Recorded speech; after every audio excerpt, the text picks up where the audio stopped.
Hey, I want to show you one more way how we increase sales for our customers and how you can do it also for your business. So if you have an email list, let's say thousands of people, and I will show you an example how I do it right now.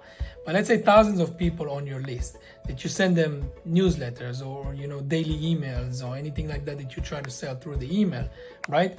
We take that list, we upload it to Facebook, and then we create what you call a lookalike audience of people that behave in the same way as those people on your list. Let me show you exactly how it looks and then I explain it more. So here's what I'm doing right now for one of our customers. So I'm taking a list with 46,000 people, okay?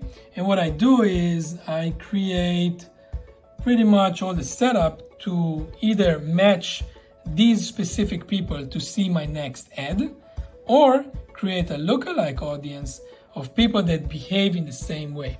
So once again, Facebook is doing one of two things. Either we take that list, in this case 46,000 people, and then Facebook will match anybody on Facebook or any information that they have over there with the same email as that list or the same phone number or the same name or anything like that. And then they will show them my ad. Or in this case, what I'm doing is I create a lookalike audience of people that behave in the same way, meaning they go to either the same websites or they go to website with the same type of products, right? So these people that show interest in something specific that I want them to see, and then I get them exposed to the product that I'm promoting right now. So in other words, I'm getting new potential customers to see my ads or to see my product, even though I never met them, I don't know who they are, where they are. The algorithm is doing it for me with this lookalike audience, with the information that I give him from my email list, actually matches people that behave in the same way.